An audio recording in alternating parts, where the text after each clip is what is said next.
Assalamu alaikum. My name is Abdul Bashir. I am an assistant teacher of Al Islam Mission. আজকে topic হবে বায়োসাভার্টের সূত্র অর্থাৎ বায়োসাভার্ট ল। তো বায়োসাভার্ট ল main topic যাওয়ার আগে আমরা চ্যাপ্টারটা পড়ছি ইলেকট্রোম্যাগনেটিজম অর্থাৎ তড়িৎ চুম্বকত্ব। ইলেকট্রোম্যাগনেটিজমের বেসিক যে জিনিসটা সেটা হচ্ছে ওরেস্টেডের এক্সপেরিমেন্ট। তোমরা ক্লাস 10-এ পড়েছো যে ওরেস্টেডের এক্সপেরিমেন্ট। তো সেখানে দেখেছি যে একটা ওয়্যারের মধ্যে যখন কারেন্ট পাঠানো হয় তখন তার চারপাশে একটা ম্যাগনেটিক ফিল্ড জেনারেট হয়। আর ম্যাগনেটিক ফিল্ড তৈরি হয় বলে আমি যখন সেখানে চৌম্বক শলাকা নিয়ে যাই তখন চৌম্বক শলাকার উত্তর মেরু ডিফ্লেক্টেড হয়। এ থেকে সিদ্ধান্ত এসেছেন যে ওরেস্টেড মোটামুটি 1820 সালের দিকে যে একটা তড়িৎবাহী তারের চারিদিকে একটা চৌম্বক ক্ষেত্রের সৃষ্টি হয়। কিন্তু ওরেস্টেড এটা এক্সপেরিমেন্ট করে দেখেছে, কিন্তু কত পরিমাণে সে ম্যাগনেটিক ফিল্ড তৈরি হয়েছে সে কিন্তু পরিমাপ করেনি। ভ্যালুটা কত হবে সেটা সে বলতে পারেনি। তো তারপরে যিনি আসেন বায়োসাভার্ট 1820 সালের পরে আমাদের বায়োসাভার্ট সূত্র যাওয়ার আগে ম্যাগনেটিক ফিল্ড অর্থাৎ চৌম্বক ক্ষেত্র সম্পর্কে ফুল কনসেপ্ট থাকা দরকার। ম্যাগনেটিক ফিল্ড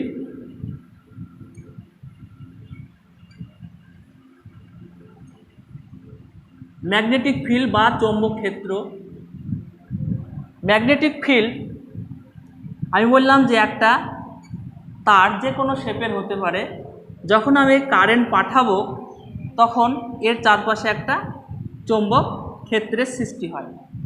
যেমন ইলেকট্রোস্ট্যাটিকে পড়েছো যে কোনো একটা সিঙ্গেল চার্জ যখন রাখা হয় তখন তার চারিদিকে একটা ইলেকট্রিক ফিল্ড তৈরি হয়, যে ফিল্ডের মধ্যে অন্য একটা চার্জ নিয়ে আসলে তার উপরে একটা ফোর্স ক্রিয়েট হয় বা ফোর্স এক্সপিরিয়েন্স হয়। তো সেম একই জিনিস কোনো একটা দণ্ডচুম্বক, তোমরা নিচু ক্লাসে পড়েছো দণ্ডচুম্বকের। তো যখনই একটা চৌম্বক রাখা হয় তো তখন চারপাশে একটা ম্যাগনেটিক ফিল্ড তৈরি হয়ে যায়।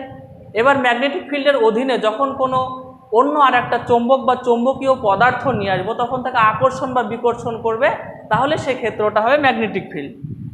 তাহলে এই যে ম্যাগনেটিক ফিল্ড, আমি এটাকে ম্যাগনেটিক ফিল্ড বা ম্যাগনেটিক ফিল্ড ইন্টেন্সিটি বলা হয়।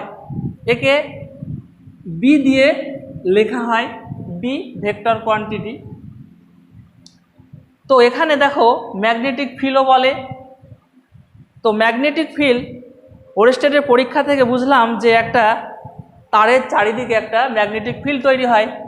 তার মানে কি বলতে পারি, এই যে তারটা একটা চৌম্বক হিসাবে কাজ করবে, অর্থাৎ তারও নর্থ পোল সাউথ পোল থাকবে। এই ম্যাগনেটিক ফিল্ড বা চৌম্বক ক্ষেত্র এটাকে বি দিয়ে লেখা হয়, অথবা এটাকে বলা হয় ম্যাগনেটিক ফিল্ড ইন্টেন্সিটি বা চৌম্বক ক্ষেত্র প্রাবল্য। দেখো ম্যাগনেটিক ফিল্ড কিন্তু পরিমাপযোগ্য রাশি নয়। আমরা ম্যাগনেটিক ফিল্ড পরিমাপ করতে পারি না। আমি যদি বলি এই ঘরে আলো কতটা আছে পরিমাপ করতে পারবো না, কিন্তু বলে আলোর ইন্টেন্সিটি বা প্রাবল্য কত সেটা মাপতে পারবো। তাই বইয়ে লেখা থাকলো ম্যাগনেটিক ফিল্ড মানে ম্যাগনেটিক ফিল্ড ইন্টেন্সিটি বা চৌম্বক ক্ষেত্র প্রাবল্যকে বোঝানো হয়েছে, বা ম্যাগনেটিক ফ্লাক্স ডেন্সিটি। এর তিনটে নাম আছে, প্রথমে নামগুলো বলে নিই। ম্যাগনেটিক ফ্লাক্স ডেন্সিটি বা চৌম্বক প্রবাহ ঘনত্ব, কি বললাম, অথবা এটাকে ম্যাগনেটিক ফ্লাক্স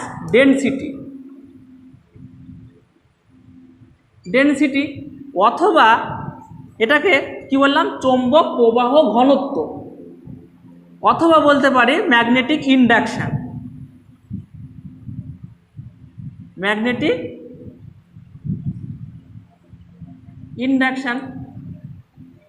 সবগুলোকে বি দিয়ে লেখা হয়। অ্যাকচুয়ালি আমরা ইলেকট্রোস্ট্যাটিকে যদি দেখি, অর্থাৎ স্থির তড়িতে আমরা পড়েছিলাম যে ইলেকট্রিক ফ্লাক্স পড়েছে, ফ্লাক্স কথাটা যুক্ত আছে, তড়িৎ ফ্লাক্স পড়েছি, এখানে চৌম্বক ফ্লাক্সও আছে। আমি বি এর একক এবং সিজিএস সিস্টেমে, এসআই সিস্টেমে আমি এককগুলো দেখব, সেই জন্য B is a vector quantity. Direction অবশ্যই আছে, আমি যখন বি নির্ণয় করবো তার আগে যাওয়ার জন্য বি এর ইউনিটটা কি হবে। আমরা ফ্লাক্স ডেনসিটি বলছি কেন, বা চৌম্বক প্রবাহ ঘনত্ব বলছি কেন? কেননা আমরা ইলেকট্রিক ফ্লাক্স যখন পড়েছি স্থির তড়িৎ ক্ষেত্রে ফাই সমান কত লিখেছি, E dot A electric field into area vector. একইভাবে ম্যাগনেটিক ফ্লাক্স ফাই বি লিখব, চৌম্বক প্রবাহ ঘনত্ব বা চৌম্বক বলরেখা আছে সেখানে, তাহলে ফাই বি লিখব, B vector dot A vector লিখব। আমি যদি অ্যাঙ্গেল থিটাটা কস থিটা হয়, ডট প্রোডাক্ট উঠে যায়, থিটা হচ্ছে বি এবং এর মধ্যবর্তী কোণ, থিটাটা যদি 0 ধরা হয় তাহলে কি বি এ লিখতে পারি, অর্থাৎ যেটা বি লিখতে পারি যে ম্যাগনেটিক ফিল্ডের আমি যদি এককটা বিচার করি তাহলে ফাই বি ডিভাইডেড বাই এ হবে। তাহলে এর আমি ইউনিটটা দেখব, বি এর ইউনিটটা। দেখো বি এর ইউনিট জানতে গেলে আমাকে ফাই বি এর ইউনিট জানতে হবে, অর্থাৎ চৌম্বক ফ্লাক্সের একক জানতে হবে। চৌম্বক ফ্লাক্স, এই চৌম্বক ফ্লাক্সের একক যদি আমি বলি এটা হচ্ছে ফান্ডামেন্টাল কোয়ান্টিটি, যেরকম দৈর্ঘ্য ভর সময় এটা ফান্ডামেন্টাল কোয়ান্টিটি, ফাইভও একটা ফান্ডামেন্টাল কোয়ান্টিটি। এই ফাইভিকে আমি যদি এসআই সিস্টেমে লিখি, ফাইভিকে এসআই সিস্টেমে লেখা হয় weber per metre square, weber W B, weber লেখা হয় এসআই সিস্টেমে। তাহলে আমি এবার বলতে পারি তাহলে কি হবে, ওয়েবার হবে, আর এরিয়া হচ্ছে মিটার স্কোয়ার। তাহলে কি হলো, ওয়েবার পার মিটার স্কোয়ার হলো ম্যাগনেটিক ফ্লাক্সের এসআই ইউনিট। ম্যাগনেটিক ফ্লাক্সের এসআই ইউনিট হলো ওয়েবার পার মিটার স্কোয়ার। যদি এই ফাইভির সিজিএস সিস্টেমটা দেখি, অর্থাৎ চৌম্বক ফ্লাক্স এর সিজিএস সিস্টেমে হচ্ছে ম্যাক্সওয়েল।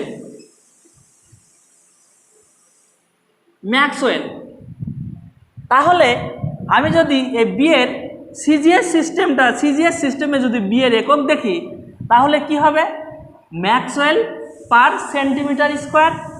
তাহলে ম্যাক্সওয়েল পার সেন্টিমিটার স্কোয়ার, এটা হলো বি এর সিজিএস ইউনিট। এবার আমি যদি এই ওয়েবার এবং ম্যাক্সওয়েলের মধ্যে রিলেশন আছে, সেটা হচ্ছে one weber equal to 10⁸ maxwell. 1 weber equal to 10⁸ maxwell. এটা একটা, এই যে ওয়েবার পার মিটার স্কোয়ার, এই টার্মটাকে নাম দেওয়া হয়েছে টেসলা।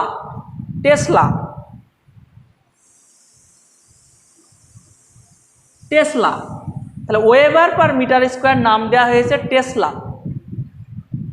এবং এই যে এটাকে নাম দেওয়া হয়েছে ম্যাক্সওয়েল পার সেমি স্কোয়ার, এটাকে নাম দেওয়া হয়েছে গাউস,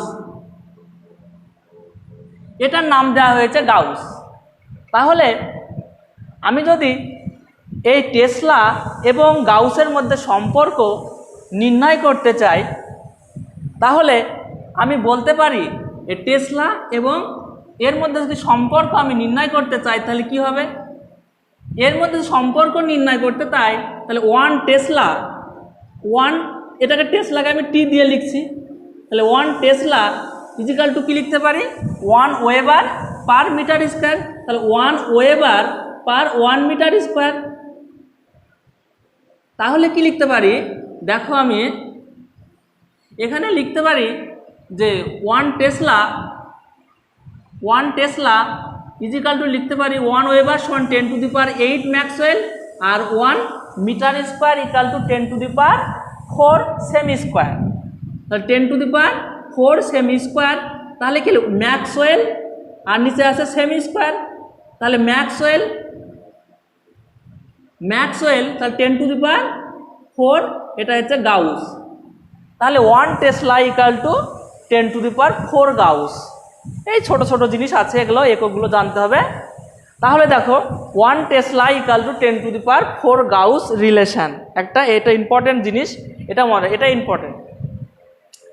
তো এই গেল বি এর অর্থাৎ ম্যাগনেটিক ফিল্ড ইন্টেন্সিটি বা চৌম্বক প্রবাহ ঘনত্বর একক জানলাম।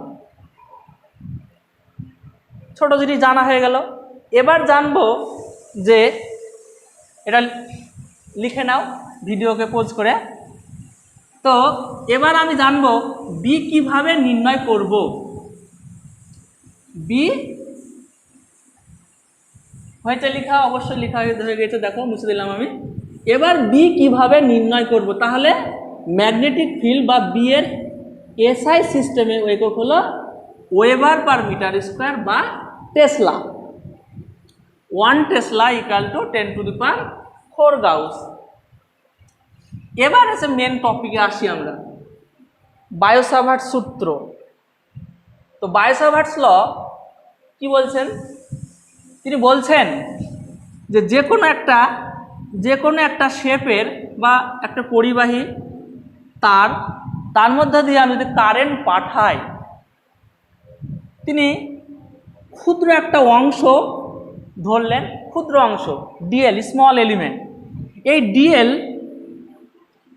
ডিএল একটা ক্ষুদ্র অংশ, তিনি বলছেন যে এই ডিএল থেকে আর দূরত্বে পি বিন্দুতে এর ম্যাগনেটিক ফিল্ড কত তৈরি করবে, ডিবির ভ্যালু কত হবে, স্মল অংশের জন্য ডিবি হবে। এই পি বিন্দুতে তিনি বলছেন যে 1 নম্বর এই ডিবির মান অর্থাৎ ক্ষুদ্র অংশের জন্য যে ম্যাগনেটিক ফিল্ড হবে সেটা কারেন্টের সঙ্গে সমানুপাতিক। কারেন্ট যত বাড়বে, এই কারেন্ট যত বাড়বে তখন এই বিন্দুতে ম্যাগনেটিক ফিল্ডের মান বাড়বে। 2 নম্বর হচ্ছে এই ডিবির মান ডিএল এর সমানুপাতিক। 3 নম্বর এই ডিবির মান 1/r² এর সমানুপাতিক এবং ডিবির মান অলসো সাইন থিটার সঙ্গে সাইন সমানুপাতিক। অর্থাৎ সাইন থিটাটা কি, এ হচ্ছে আর ভেক্টর। এবার DL is a vector quantity, এই ডিএল ভেক্টরের ডিরেকশান নিব, কারেন্টের ডিরেকশান যেদিকে হবে সেই বরাবর ডিএল ভেক্টরের ডিরেকশান নেব। যদি বক্ররেখা হয় তাহলে এখানে স্পর্শক টানবো, সেখানে ডিএল ভেক্টর হবে। তাহলে DL is a vector quantity. তাহলে এই কটাকে আমি কম্বাইন করে লিখতে পারি থিটাটা। হ্যাঁ, থিটা হচ্ছে যে এই যে ডিএল ভেক্টর আর এই যে আর ভেক্টর তাদের মধ্যবর্তী অ্যাঙ্গেল হচ্ছে theta. Very important, theta is a angle between R vector and DL vector. তাহলে যে ডিবি ইজিক্যাল টু সবগুলোকে আমি একসঙ্গে লিখতে পারি যে একটা কনস্ট্যান্ট হবে সমানুপাতিক, সেই কনস্ট্যান্টের নাম দিয়েছেন তিনি μ0/4π I DL sine theta divided by r²। এই যে এটা হচ্ছে বায়ো-সাভার্ট সূত্রের main statement, mathematical form. DB ক্ষুদ্র অংশ ডিএল এর জন্য সেই ডিএল থেকে আর দূরত্বে পি বিন্দুতে যে ডিবির মান হবে সেটা μ0/4π I DL sine theta by r²। আমরা ইলেকট্রোস্ট্যাটিকে পড়েছিলাম, ওখানে কুলম্বের সূত্র ছিল যে 1/4π ইপসাইলন নট ছিল। এখানে দেখো μ0/4π সেরকমই একটা টার্ম। ইলেকট্রিক ফিল্ড আর ম্যাগনেটিক ফিল্ডের মধ্যে কিন্তু মিল আছে। তুমি ইলেকট্রিক ফিল্ডটা ভালো করে পড়লে ম্যাগনেটিক জিনিসটা খুব সুন্দর বুঝতে পারবে। তাহলে μ0, এই যে টার্মটার মান আছে μ0/4π এর মান হচ্ছে 10⁻⁻7, 10⁻⁻7 এর মান। μ0টা কি দেখো, এই এক্সপেরিমেন্টটা মিডিয়ামের ওপর কিন্তু নির্ভর করছে। এই μ0 টার্মটাকে বলা হয়, μ0কে বলা হয় পারমিবিলিটি অফ ফ্রি স্পেস, অর্থাৎ শূন্য মাধ্যমে চৌম্বক ভেদ্যতা। কি বললাম? পারমিবিলিটি।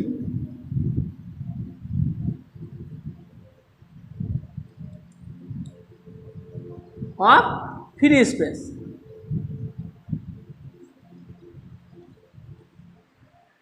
এই একক কি হবে, এখান থেকে আমি যদি বলি যে μ0 এর মান কত, তাহলে μ0 = কত, 4π × 10⁻⁻⁷ -7।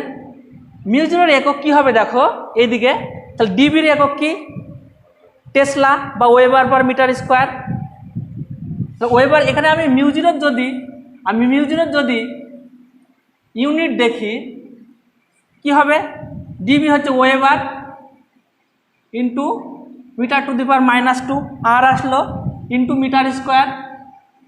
তারপরে 4 পায়ের একক নেই, তাহলে আই হচ্ছে, তারপর divided by current ampere, DL হচ্ছে মিটার, লেন্থ, সাইন থিটার কোনো একক নেই, তাহলে এটা হচ্ছে মিউ জিরোর একক।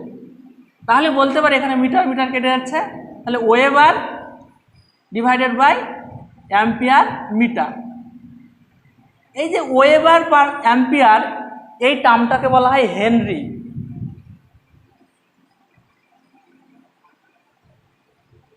হেনরি এটা কি? ওয়েবার পার অ্যাম্পিয়ারকে বলা হয় হেনরি, আর নিচে আছে মিটার। তাহলে কি লিখতে পারি যে হেনরি পার মিটার, এইচটাকে হেনরি দিয়ে প্রকাশ করে, এইচকে হেনরি। তাহলে মিউ জিরোর একক কি হচ্ছে যে হেনরি পার মিটার, তাহলে মিউ জিরোর মান হচ্ছে হেনরি পার মিটার। একক গেল ছোট ছোট জিনিস। এবার আবার মেন টপিকে ফিরে আসি। তো এটা দেখো DB equal to mu zero by 4 pi I DL sine theta R square. এবার কথা হলো কি যে এখানে দেখো এটা তো মান গেল, এবার কথা হলো মুছে দিলাম এটা, দেখো এবার ডিবি যে ভেক্টর কোয়ান্টিটি, যেহেতু মান, তাহলে আমরা জানি কোনো ভেক্টরের মান যদি বলা থাকে তার ইউনিট ভেক্টর হয়, তাহলে ভেক্টর ফর্ম কি হবে? এটা হচ্ছে স্কেলার ফর্ম, এটা হচ্ছে বাইশবার সূত্রে স্কেলার ফর্ম। ভেক্টর ফর্মটা কি হবে? ভেক্টর ফর্মটা দেখো DB vector equal to mu zero by 4 pi I DL cross R vector by R cube. এটা হচ্ছে প্রপার ইনফরমেশন তোমাকে দিয়ে দিবে বাইশবার সূত্রে। Mu zero by 4 pi I DL cross R vector by R cube, কারণ আমরা জানি দেখো এ ভেক্টর যদি হয় তাহলে কি জানি যে তার মান ইন্টু ইউনিট ভেক্টর, আবার ইউনিট ভেক্টরকে কি লেখা হয়? A vector divided by mod A, তাহলে এটি স্কোয়ার হয়ে যাবে। অর্থাৎ এখানে যদি আর ভেক্টর থাকে এখানে আর কিউব থাকবে, এখানে আর ক্যাপ থাকলে আর স্কোয়ার থাকবে। এটা গেল তোমার ভেক্টর রূপ। এবার কথা হলো কি যে পুরো তারটার জন্য কি আমি ম্যাগনেটিক ফিল্ড বার করতে পারবো না? অবশ্যই পারবো। এই পুরো তারটার জন্য এটা হচ্ছে মেন সূত্র। যদি বলে এই পুরো তারটার জন্য বাইশবার সূত্র কিন্তু ভ্যালিড নয়। ওখানে যেরকম স্থির তড়িতে আমরা কুলম্বের সূত্র পড়েছিলাম, কুলম্বের সূত্র স্থির মানের বিন্দু আধানের ক্ষেত্রে প্রযোজ্য ছিল, এখানে সেম স্মল কারেন্ট এলিমেন্ট বা স্মল একটা এলিমেন্টের জন্য, ক্ষুদ্র অংশের জন্য বাইশবার ল ইজ অ্যাপ্লিকেবল, পুরো তারটার জন্য অ্যাপ্লিকেবল নয়। তাহলে পুরো তারটার জন্য আমাকে ম্যাগনেটিক ফিল্ড বার করতে গেলে কি করতে হবে? ডিএল করে ভাগ করতে হবে, ডিএল করে ক্ষুদ্র ক্ষুদ্র অংশে, এবং সেগুলোকে জোড়তে মানে টোটাল করতে হবে। টোটাল করার জন্য আমাদের হাতে আছে ইন্টিগ্রেশন। মেথড অফ ইন্টিগ্রেশনের সাহায্যে পুরো তারটার আমি ম্যাগনেটিক ফিল্ড পার্টিকুলার পি পয়েন্টে বা বিভিন্ন পয়েন্টে আমি বার করতে পারবো। তাহলে পি বিন্দুতে টোটাল যে ম্যাগনেটিক ফিল্ড হবে সেটা হবে কত? Mu zero by 4 pi integration I DL sine theta by R square. এটাই হলো বাইশবার সূত্রের স্টেটমেন্ট বা গাণিতিক রূপ বলল। এরপরে আমরা পড়ব অ্যাপ্লিকেশান। হ্যাঁ, এটা যাওয়ার আগে একটা টার্ম আছে, সেটা আর একটা টার্ম আছে, সেটা হচ্ছে তোমার ম্যাগনেটিক ইন্টেন্সিটি বা ম্যাগনেটাইজিং ফিল্ড।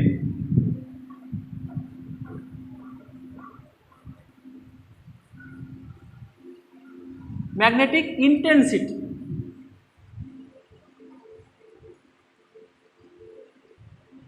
চৌম্বক ক্ষেত্র, চৌম্বক প্রাবল্য, এটাকে এইচ দিয়ে প্রকাশ করা হয়, এইচ ভেক্টর কোয়ান্টিটি, অথবা এটাকে ম্যাগনেটাইজিং ফিল্ড। দেখো এই টার্মগুলো নতুন নতুন আসছে।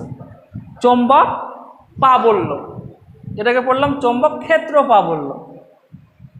ম্যাগনেটাইজিং ফিল্ড, অনেক সময় এটাকে ম্যাগনেটাইজিং ফিল্ডও বলা হয় বা ম্যাগনেটিক ইন্টেন্সিটি বলা হয়।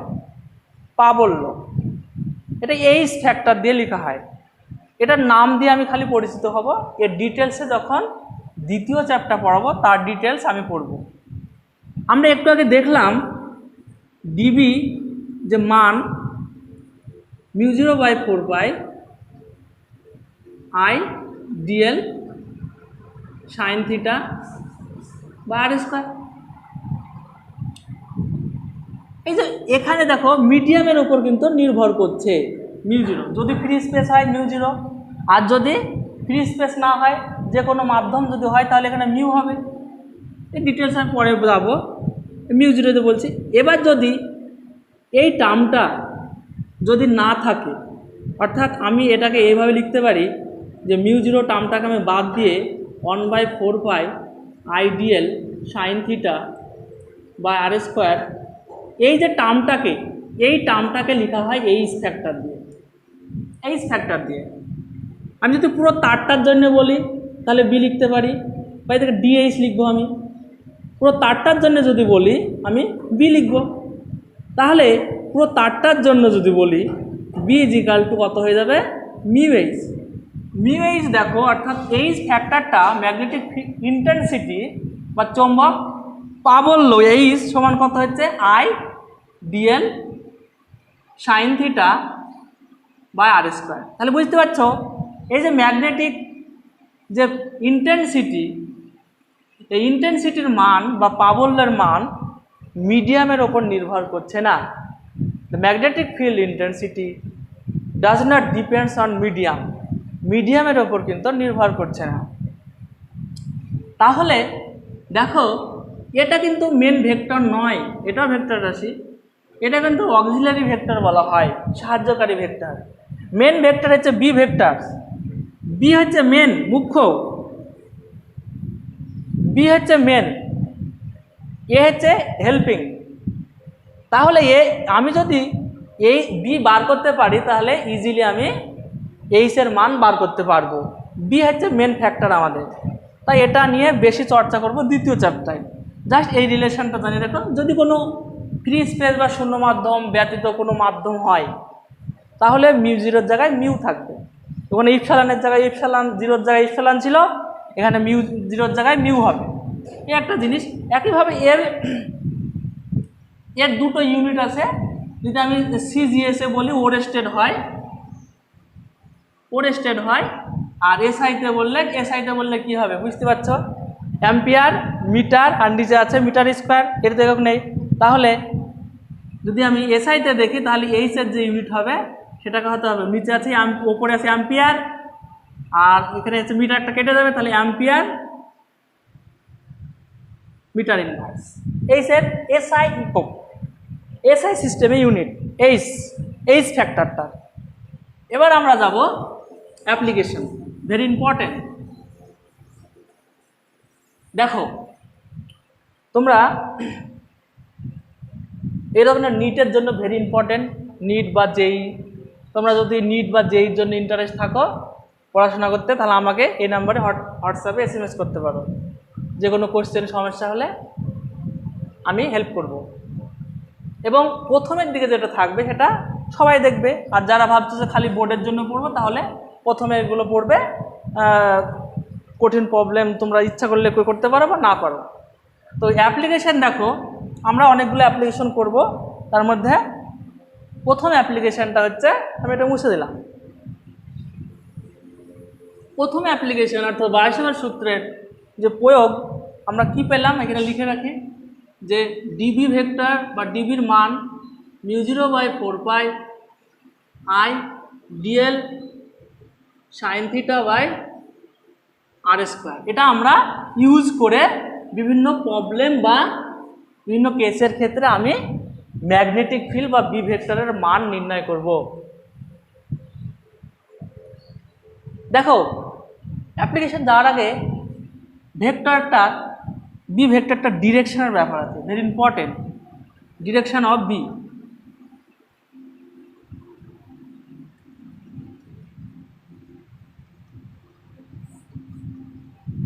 কিভাবে এর অভিমুখ আমি নির্ণয় করব। এই ছিল তার, এখানে কারেন্ট যাচ্ছে, এখানে ডিএল একটা ক্ষুদ্র অংশ নিয়েছিলাম, এই ডিএল থেকে পি বিন্দুতে আমি এর যদি ডিরেকশান নির্ণয় করতে পারি। আমাদের কাছে দুটো রুল আছে, মেথড আছে। এক নম্বর হচ্ছে ম্যাক্সওয়েল স্ক্রু রুল। ম্যাক্সওয়েলের স্ক্রু রুল নাম শুনেছ? তো ম্যাক্সওয়েলের স্ক্রু রুল বলছে যে এ বরাবর আর ভেক্টর আর এ বরাবর ডিএল ভেক্টর, এ বরাবর। তাহলে এটা হচ্ছে আর ভেক্টরস আর এটা হচ্ছে ডিএল ভেক্টরস। দুটি ভেক্টরের টেল টু টেল জয়েন করো, দুটি ভেক্টরের টেল টু টেল জয়েন করো এবং এখানে স্ক্রু সেট করো। এখানে স্ক্রু যেখানে টেল টু টেল জয়েন করছে, টেল টু টেল জয়েন করছে, সেখানে প্রথম ভেক্টর থেকে আমি যদি ভেক্টর লিখি, এটার ভেক্টর ফর্ম যদি লিখি, তাহলে μ0/4π I dl cross R vector by R cube. তো এখানে আমাকে দেখতে হবে যে ডিএল আইডিএল ক্রস আর ভেক্টরের ডিরেকশানটা আমি কিভাবে নেব। তাহলে এক নম্বর আছে Maxwell screw rule. Maxwell screw rule বলছে যে দুটি ভেক্টরের টেল টু টেল যেখানে জয়েন করছে সেখানে আমি স্ক্রু ভিড়াও, প্রথম ভেক্টর থেকে দ্বিতীয় ভেক্টরের দিকে স্ক্রুটা ঘোরাও, প্রথম ভেক্টর আর, তাহলে দেখো প্রথম ভেক্টর থেকে দ্বিতীয় ভেক্টরে গেলে এই স্ক্রুটা ভেতরের দিকে যাচ্ছে, বোর্ডের ভেতরের দিকে প্রবেশ করছে। তাহলে ম্যাগনেটিক ফিল্ডের ডিরেকশানটা কোন দিকে হবে? এই বোর্ড থেকে ভেতরের দিকে। আর কোনো কিছু ভেতরের দিকে মানে সেটা ক্রস দিয়ে লেখা হয়। ক্রস, ক্রস মানে জেনে রাখবা যে সেটা ম্যাগনেটিক ফিল্ডটা এইভাবে চৌম্বক বলরেখাগুলো ভেতরে প্রবেশ করছে, ভেতরে। দ্বিতীয় মেথড হচ্ছে ডান হাতের মুষ্টি নিয়ম বা রাইট হ্যান্ড থাম রুল। কি বললাম?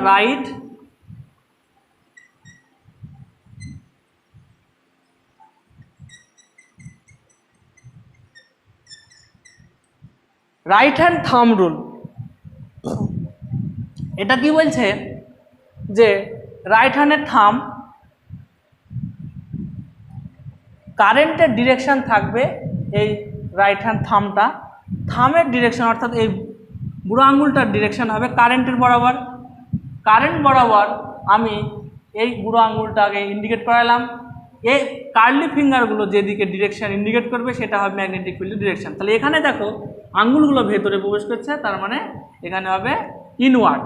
একইভাবে আমি যদি এখানে বলি, এই বিন্দুতে যদি বলি এখানে, তাহলে এখানে দেখো এখান থেকে আস্তে আস্তে তাহলে কি হচ্ছে? বাইরের দিকে। তাহলে ম্যাগনেটিক ফিল্ড এখানে ডট, অর্থাৎ সেটা কি হবে? Outward, outward. তাহলে ম্যাগনেটিক ফিল্ড এই তারের চারিদিকে কিন্তু সৃষ্টি হচ্ছে, ম্যাগনেটিক লাইন্স অফ ফোর্স। এ হলো ডিরেকশান, ভেরি ইম্পর্টেন্ট ডিরেকশানটা। আর কতক্ষণ আছে? এবার আমরা অ্যাপ্লিকেশান দেখব বললাম, এবার অ্যাপ্লিকেশানে যাব।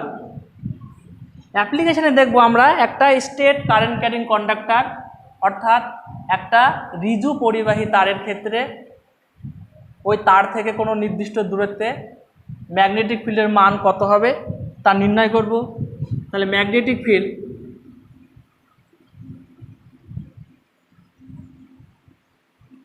Due to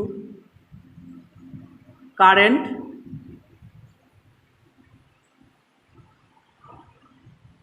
carrying wire.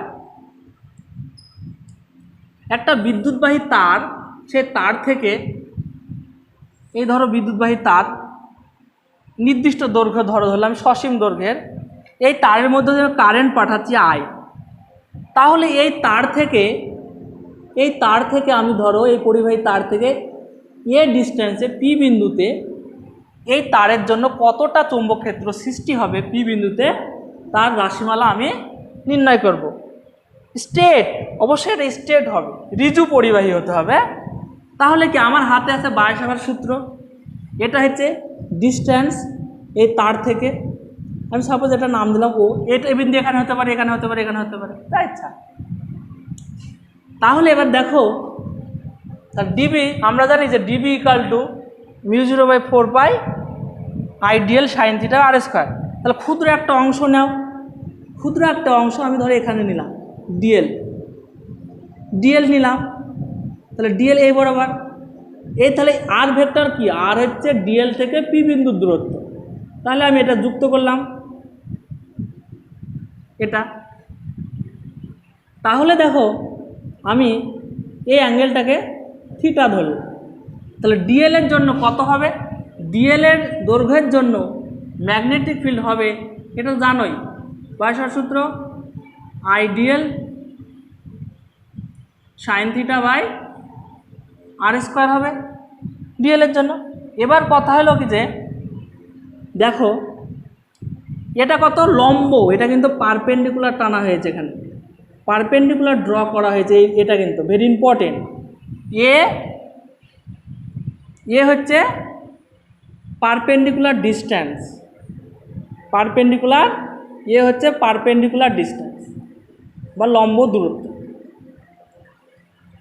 মাথায় থাকে এটা, এটা হচ্ছে লম্ব দূরত্ব এ। তাহলে দেখো এ অ্যাঙ্গেলটা থিটা, তাহলে এ অ্যাঙ্গেলটা 90 ডিগ্রি, তাহলে এ অ্যাঙ্গেলটা হচ্ছে 90 মাইনাস থিটা হবে, কনফার্ম। তাহলে অবশ্যই তোমরা বলো এই যে থিটা ভ্যালুটা কি থিটা হবে না, theta is a angle between DL vector and R vector, এই যে আর, এটা হচ্ছে আর, তাহলে ডিএল এবং আর এর অ্যাঙ্গেলটা হচ্ছে হয়ে যাবে μ0/4 I DL sine 90 minus theta by R square. অর্থাৎ যে ডিএল এর জন্য যে ম্যাগনেটিক ফিল্ড পেলাম ডিবি, সেটা হবে আইডিএল কস থিটা হয়ে যাবে, দেখো সাইন 90 মাইনাস থিটা সমান কস থিটা আর স্কোয়ার। তাহলে এটা 1 নম্বর রিলেশনটা। এবার দেখো এই যে একটা জিনিস খেয়াল করো, আমি তো টোটাল ম্যাগনেটিক ফিল্ড বার করি, ইন্টিগ্রেশন করতে হবে, তাহলে বি টোটাল, এটা 1 নম্বর দিব না, আমি পরে দেবো। টোটাল ম্যাগনেটিক ফিল্ড কত হবে সেটা ইন্টিগ্রেশন করতে হবে, ক্ষুদ্র ক্ষুদ্র অংশ যোগ করতে হবে ডিএল ডিএল করে, তাহলে ইন্টিগ্রেশন। এবার কারেন্ট তো কনস্ট্যান্ট, কারেন্ট তো ফিক্সড, একটা ধরো ব্যাটারি লাগানো হয়েছে পাতলা, ধরো কারেন্ট ফিক্স দিচ্ছি, কারেন্ট স্থির, তাহলে সেটাকে আমি ইন্টিগ্রেশন বাইরে লিখতে পারি ধ্রুবক। তারপরে দেখো ডিএলও কিন্তু ভ্যারি করছে, DL DL DL DL DL DL করে চেঞ্জ হচ্ছে, মানে পুরো ধরো 0 টিএল দিতে হয়, এটা বলছি, তো ডিএল চেঞ্জ হচ্ছে, আরও চেঞ্জ হচ্ছে, ডিস্টেন্স এখানে হতে পারে, এখানে হতে পারে, এখানে হতে পারে। তাহলে দেখো সমস্যা হলো ইন্টিগ্রেশনটা করবো কী করে, থিটা ভ্যারি করছে, থিটাও ভ্যারি করছে, এখান থেকে ধরো এখান থেকে অ্যাঙ্গেলটা ভ্যারি করবে, তো এখান থেকে এখানে অবধি থিটা ভ্যারি করছে। এবার কথা হলো কি যে এখানে দেখো ডিএলও ভেরিয়েবল, কস থিটাও ভেরিয়েবল, আরও ভেরিয়েবল, তাহলে আমাকে অবশ্যই তাদের মধ্যে কোনো রিলেশান আনতে হবে। তাহলে দেখো এই ত্রিভুজটা দেখি আমি যে এখান থেকে কি করা যায়, এ আছে, এটা হচ্ছে ভূমি, এ অ্যাঙ্গেল, তাহলে এ বাই যদি আর করি, এ বাই, আমি যদি এ বাই আর করি কস থিটা লিখতে পারি, তাহলে r equal to a by cos theta লিখতে পারি, আর এর ভ্যালু পেয়ে গেলাম এখানে। এ তো এ ধরো পি বিন্দুর জন্য এ স্থির, এ ফিক্সড পি বিন্দুর জন্য, তাহলে একইভাবে আমি দেখো ডিএল মানে এল এর সাথে কোনো রিলেশন আনতে হবে। এবার দেখো এখান থেকে ডিএলটা নেওয়া হয়েছে ও থেকে এল ডিস্টেন্সে, এল দূরত্বে ডিএল একটা ক্ষুদ্র অংশ নেওয়া হয়েছে, এগুলো খাতায় প্রেস করে নোট করবা। হ্যাঁ তোমাদের বুঝা, বাংলাতে লিখবা না ইংলিশে লিখবা তোমাদের ব্যাপার। এবার তাহলে ডিএল দেখো এটা যে এল ভেক্টর, এল ডিস্টেন্সটা লম্ব থিটার রেসপেক্টে, লম্ব বাই ভূমি ট্যান থিটা, তার মানে এল বাই এ লিখতে পারি সমান ট্যান থিটা, অর্থাৎ l equal to a tan theta. দেখো ডিএল আছে, ডেরিভেটিভ করতে হবে, তাহলে ডিএল ভেক্টর বা dl equal to a sec square theta into D theta, তাহলে দেখো সমস্ত ভ্যালু আমি পেয়ে গেছি, সমস্ত ভ্যালু আমি পেয়ে গেছি। তাহলে আমি এখানে আমি 1 নম্বর সমীকরণে আমি ভ্যালু বসিয়ে দিতে পারি।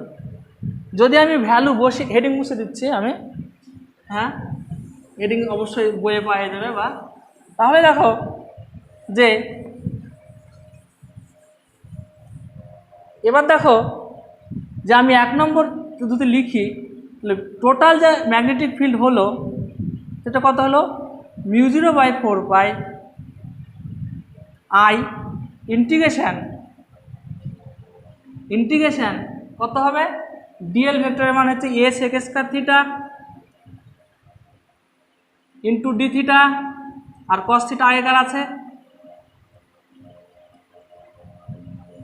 ডিভাইডেড বাই আর, আর মানে a বাই কস থিটা তারা বাই স্কয়ার।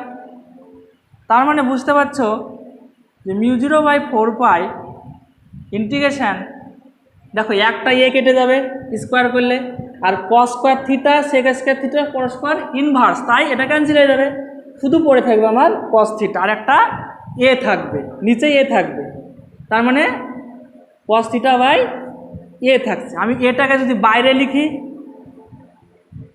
লিখি তাহলে বাইরে হবে, তাহলে ইন্টু ডি থিটা হবে, ডি থিটা। এবার কথা হলো, এবার ইন্টিগ্রেশন সহজ হয়ে গেল। এবার কথা হলো কি যে এই যে অ্যাঙ্গেলটা ভ্যারি করছে, ভেরি ইম্পর্টেন্ট, অ্যাঙ্গেলটা কিন্তু ভ্যারি করছে। তো অ্যাঙ্গেলটা কিভাবে ভ্যারি করছে আমি যদি বলি, দেখো ডিএল এখানে এখানে এখানে হতে হতে আপ টু এন্ড পর্যন্ত, প্রান্ত পর্যন্ত থিটা ভ্যারি করছে। তার মানে দেখো থিটা এই পর্যন্ত ভ্যারি করছে, অর্থাৎ আমি যদি এটা জয়েন করে দিই, এখানে এই অ্যাঙ্গেলটা আমি ধরলাম φ1, একইভাবে এই অ্যাঙ্গেলটা যদি আমি জয়েন করি এটা হবে φ2, আমি ধরো অন্য কালার দিয়ে লিখছি,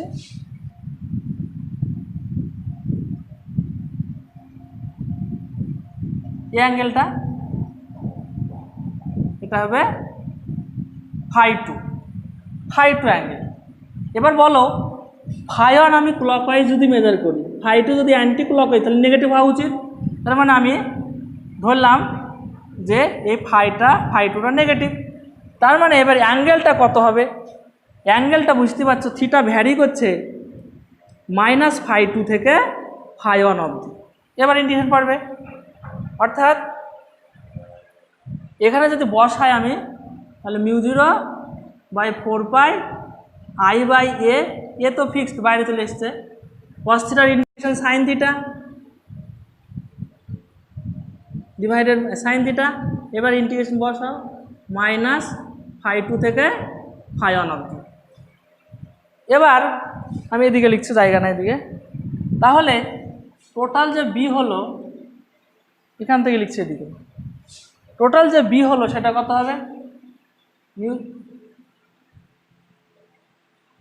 μ0/4 I/a সাইন φ1, দেখো sine φ1 upper limit minus lower limit, sign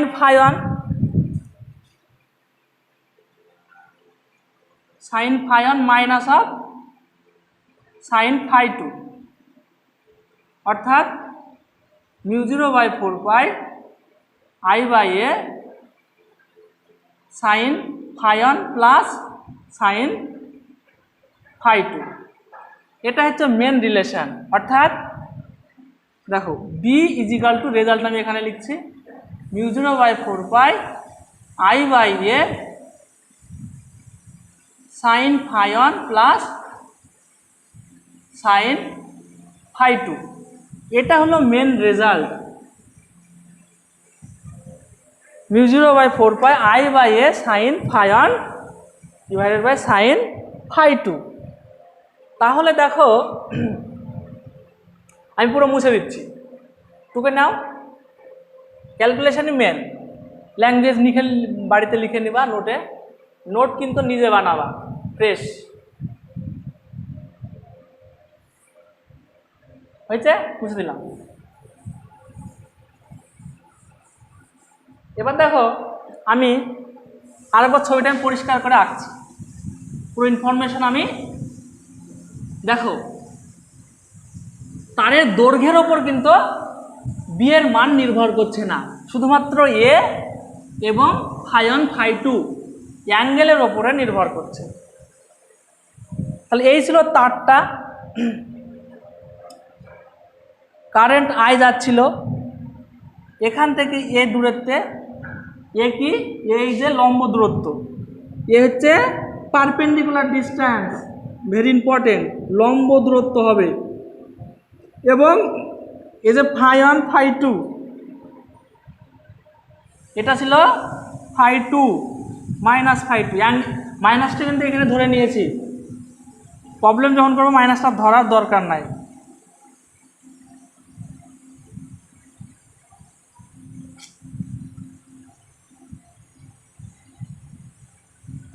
আর এখান থেকে এটা হবে φ1। এটা হলো proper information express, very important relation. যে কোনো শেপের দিক না কেন স্ট্রেট যদি হয় তাহলে অবশ্যই এই সূত্রের সাহায্যে তুমি বি নির্ণয় করতে পারবে। এবার ডিরেকশানটা দেখি, এই পি বিন্দুতে ডিরেকশান দেখি, রাইট হ্যান্ড থাম্ব রুল আছে, রাইট হ্যান্ড থাম্ব রুল বা ডান হাতের মুষ্টি নিয়মের সাহায্যে কারেন্ট ডিরেকশান উপরের দিকে। তাহলে এখানে দেখো ম্যাগনেটিক ফিল্ড ভেতরের দিকে, তাহলে এখানে কি চায় ভেতরের দিকে।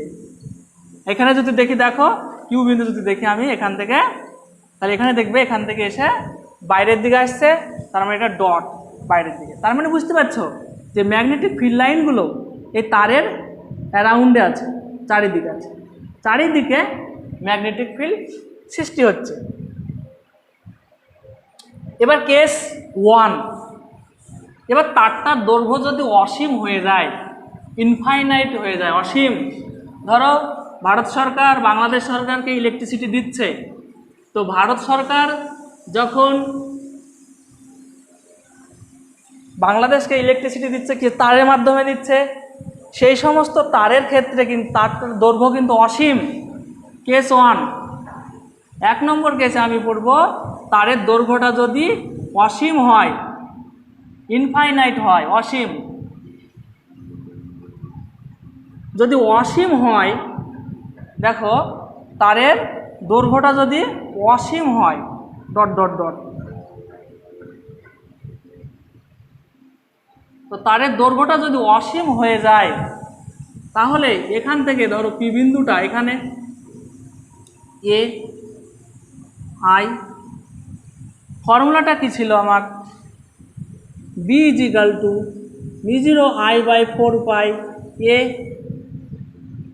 Sign φ1 plus sign φ2। দেখো স্কেল আছে, তাহলে φ1 আর φ2 কি হবে, এ তো ওটাই হবে, বুঝতে পারছো। আমি ডিএলটা যদি এখানে নিই, এখানে, তাহলে এখানে হবে, অ্যাঙ্গেলটা এখানে হবে। ডিএলটা যদি এখানে নিই, ডিএল ভেক্টর এখানে হবে, তাহলে অ্যাঙ্গেলটা কি আস্তে আস্তে বাড়ছে, অ্যাঙ্গেলটা আস্তে আস্তে বাড়ছে, φ1 এর মান আস্তে আস্তে বাড়ছে, বাড়তে বাড়তে কত হবে, ম্যাক্সিমাম কত হবে, সমান্তরাল হয়ে যেতে পারে দুটো লাইন। তাহলে φ1 বাড়তে থাকছে, দেখো এখানে হলে এখানে হচ্ছে, এখানে হলে ডিএল এখানে হলে, তাহলে তারের দৈর্ঘ্য যত বাড়ছে অ্যাঙ্গেলটা তত বাড়ছে, বাড়তে বাড়তে যখন কত হয়ে যাবে, 90 হয়ে যাবে, 90 হয়ে যাবে। তাহলে φ1 এর ভ্যালু কত হলো, φ1 90। একইভাবে φ2 কত হবে, এটা ইনফিনিটি, এখানে নিতে পারি, এখানে নিতে পারি, এখানে নিতে পারি, নিতে নিতে এখানে নিতে পারি, তাহলে এখানে দেখো φ2ও কিন্তু 90 ডিগ্রি। তাহলে ইনফাইনাইট ওয়্যারের ক্ষেত্রে φ2 আর φ1 এর ভ্যালু 90, রেজাল্ট মনে রাখার দ্বারা যা হবে তাই। তাহলে বি এর ভ্যালু বসাও, সাইন 90 1, সাইন 91 1 + 1 2, তাহলে যে বি এর মান হলো μ0 × 2 I/a, আর এতে 4 পাই আছে, এটা কখনোই কাটবে না, এটা রেখে দেবে। তাহলে অসীম দৈর্ঘ্যের জন্য একটা রিজু পরিবেশ, অসীম যদি হয়ে যায় তাহলে যে ম্যাগনেটিক ফিল্ডের মান μ0/4 পাই 2I/a, 2I/a, অর্থাৎ φ1 φ2 90 হবে, হয়ে গেল। এবার হলে অর্ধ অসীম যদি হয়, অর্ধ অসীম বা semi infinite. Case two semi infinite, অর্ধ অসীম, সেমি ইনফাইনাইট। সেমি ইনফাইনাইট বা অর্ধ অসীম। অর্ধ অসীমের ক্ষেত্রে কি হবে? অর্ধ অসীম কারে বলবো? অর্ধ অসীম তারেই বলবো যে একটা প্রান্ত সসীম, অপর প্রান্ত অসীম, তারেই বলবো আমি অর্ধ অসীম। তাহলে এই ধরো এটা ফিক্সড, ধরো এটা ফিক্সড, এখানে ফিক্সড, তারপরে এটা ইনফিনিটি পর্যন্ত চলে গেছে, একটা প্রান্ত অসীমে চলে গেছে। তার মানে বুঝতে পারছো এখানে ফাই1 90 হবে, ফাই1 90 হবে, আর ফাই2 কত হবে? ফাই2 0 হবে। ধরো এই অ্যাঙ্গেলটা খুব কাছাকাছি, 0 হয়ে যাবে। তাহলে ফাই2 হয়ে যাবে 0, ফাই2 0। তাহলে বি এর মান কত হবে?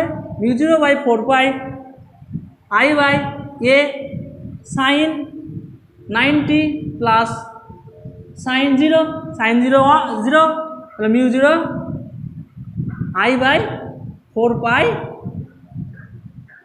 a, এটা 1, এটা 1, তাহলে 1 হবে। তাহলে অর্ধ অসীম বা সেমি ইনফাইনাইটের ক্ষেত্রে কত হবে? μ0 I/4 a। এবার কেস 3 বলছে অক্ষের ওপরে হলে পারে, অন দ্য অ্যাক্সিস, পি বিন্দুটা ধরো অ্যাক্সিসের ওপরে আছে, কোনো তারের অক্ষের ওপরে। অক্ষের ওপরে মানে ধরো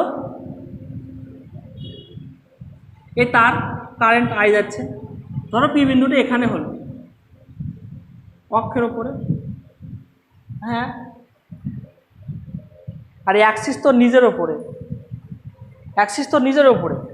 এই অ্যাক্সিস করে এবার আবার যাবে তারের ভেতর দিয়ে।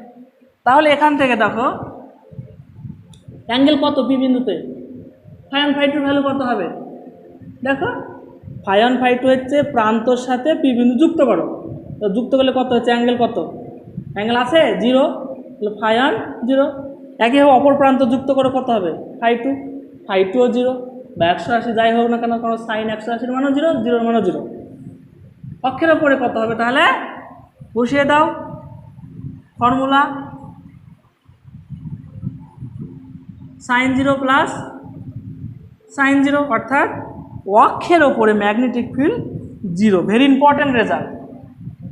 হ্যাঁ, তারটা যদি এরকম থাকে, এখানে বলে, এখানে কত হবে? 0 হবে। অক্ষের ওপরে বললেই কিন্তু ম্যাগনেটিক ফিল্ড 0 হবে। এই ছোট ছোট জিনিস। এবার যাই হোক, এখানে এরপরে একটা প্রবলেম ধরো, তাহলে একটু সামারি টাইপে পড়ি। আমি কি কি পড়লাম আজকে? প্রথমে বায়োসাভার্ট সূত্র পড়লাম, যার মান হচ্ছে ডিবি μ0 I/4 a, মাদার যে রিলেশন ফাই1 প্লাস ফাই2, হয়েছে। তারপরে সেমি ইনফাইনাইট বা স্টেট ওয়্যারের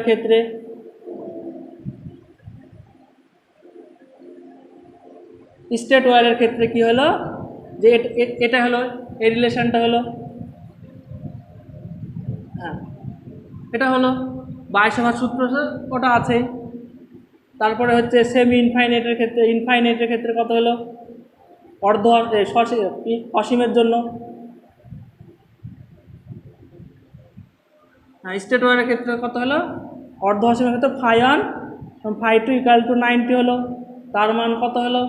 μ0/4 2 I/a হলো। তারপরে আমি যদি অর্ধ অসীম বলি, সেমি ইনফাইনাইট,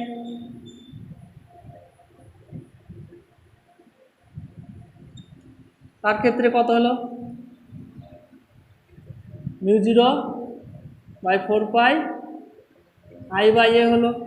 যদি অন দ্য অ্যাক্সিস, ওয়্যারের অ্যাক্সিসের ওপরে যদি বলি, তাহলে কত হলো? বি এর মান 0 হলো। হ্যাঁ, এগুলি অ্যাপ্লিকেশন, ভেরি ইম্পর্টেন্ট। তারপর তো একক ডাইমেনশন বলেছি, এগুলো ইম্পর্টেন্ট। আর মেন যে ফর্মুলা বললাম আমি, ডিবি ভেক্টর ক্ষুদ্র দৈর্ঘ্যের জন্য বায়সাভার সূত্র μ0/4 I dl sin θ by r²। এটা এবার দেখো একটা এক্সাম্পল আমি করাচ্ছি প্রবলেম টাইপের। ধরো এ দৈর্ঘ্যের এ একটা সাইড, ধরো প্রত্যেকটা সাইড এ করে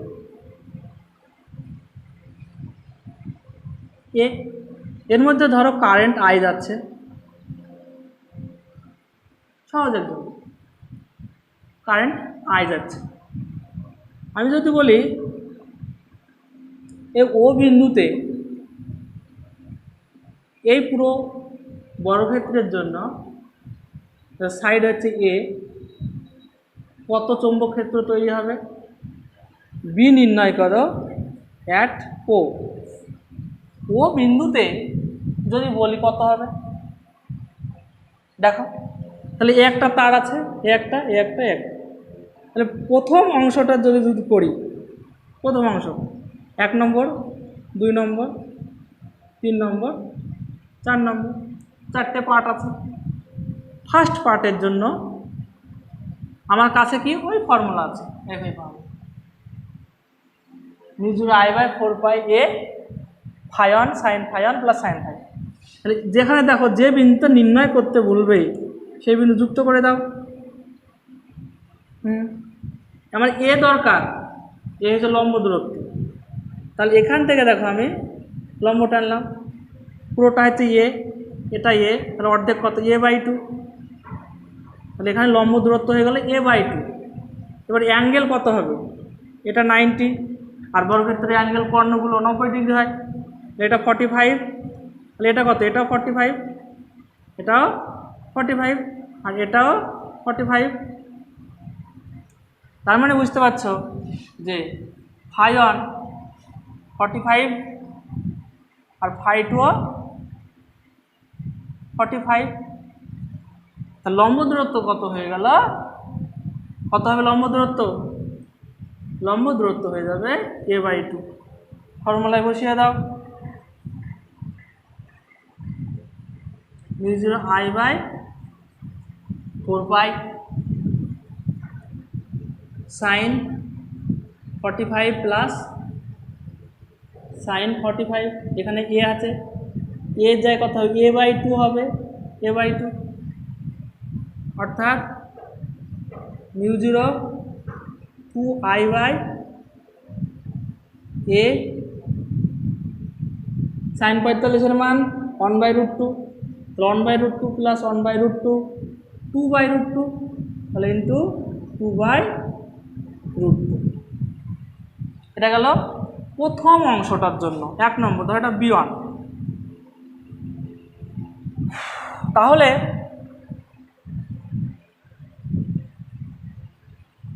এই যে প্রথম পার্টের জন্য পেলাম এটা, এই দ্বিতীয় পার্টের জন্য কোন দিকে একই হবে, একই ডিস্টেন্স, একই অ্যাঙ্গেল, খালি ডিরেকশানটা দেখতে হবে। তাহলে এখানে দেখো প্রথম অংশটার জন্য ও বিন্দুতে রাইট হ্যান্ড থাম্ব রুল, তাহলে কারেন্টের ডিরেকশন ওপরে, তাহলে ও বিন্দুতে হচ্ছে ভেতরের দিকে, অথবা এটা কারেন্টের ডিরেকশান, এইভাবে করো, তাহলে এই কারেন্টের ডিরেকশান আঙুলগুলো এখানে ও বিন্দুতে ভেতরের দিকে যাচ্ছে, তাহলে হলো ভেতরের দিকে, অর্থাৎ ক্রস দিয়ে প্রকাশ করব। একইভাবে দ্বিতীয় পার্টটার জন্য দেখো এই বরাবর কারেন্ট, এই বিন্দুতে ও বিন্দু ভেতরের দিকে যাচ্ছে, তো এখানে তার মানে এটাও ভেতরের দিকে, আর B2 মান একই কিন্তু ডিরেকশান একই, তাহলে মানে কি হবে? একইভাবে B2 দেখো B3 কি হবে? কোন দিকে আসছে? এদিকে, আবার এদিক থেকে নাও তুমি, এই যে কারেন্ট নিচের দিকে, এই যে এখানে ভেতরের দিকে প্রবেশ করছে, তার মানে বুঝতে পারছো যে B1 B2 B3 মান সেম এবং ডিরেকশানও সেম। তাহলে টোটাল যে ম্যাগনেটিক ফিল্ড হবে,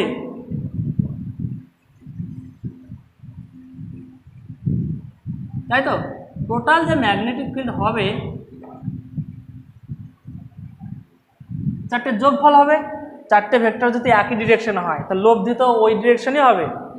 তাহলে মোট যে ম্যাগনেটিক ফিল্ড ও বিন্দুতে 4 টাইমস অফ B1 হবে, অর্থাৎ 4 ইন্টু μ0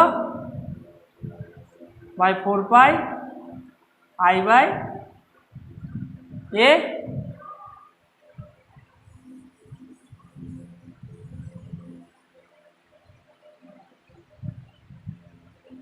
ফোর ইন্টু হ্যাঁ 2 ছিল 2I বাই A 2 বাই √, এটা অ্যান্সার।